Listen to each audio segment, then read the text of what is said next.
ଏ ସାତ ଦିନ ପାଖରେ ସୁନ୍ଦର କଥା ଆଲୋଚନା ହେଇଛି ଆମେ ଏତେ ବଡ କଥା କହିପାରିବାନି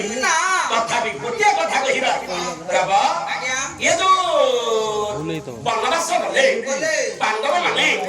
ଦ୍ୱାପର ଯୁଗରେ 12 ବର୍ଷ 13 ବର୍ଷ ଗଲେ ତାହେଲେ କହିଲା ବନବାସ 4 ଯୁଗରେ ବନବାସ ରହିଛି ଅଛି କି ନାହିଁ କୌରବ ମାନେ ଯୁଦ୍ଧରେ ହାରିଲେ ଦୁଇ ଦଳ କୌରବ ଏବଂ ପାଣ୍ଡବ ମାନଙ୍କ ମଧ୍ୟରେ ଯେତେବେଳେ ଝିମିଟି ଖେଳ ଆରମ୍ଭ ହେଲା ଏ ଯୁଦ୍ଧରେ ପାଣ୍ଡବ ମାନେ ହାରିଲେ କୌରବ ମାନଙ୍କର ଜୟ ଲାଭ ହେଲା ରବି କୌରବ ହାରିଲେ ପାଣ୍ଡବ ମାନଙ୍କର ପାଣ୍ଡବ ମାନେ ହାରିଲେ ପାଣ୍ଡବ ମାନେ କୌରବ ମାନେ ଯୁଦ୍ଧରେ ଜୟ ଲାଭ କଲେ କିନ୍ତୁ ପାଣ୍ଡବ ମାନେ କେତେ ବର୍ଷ ମାନ ଗଲେ 12 ଗଲେ या बनवास 4 ଯୁଗରେ ଅଛି କି ନାହିଁ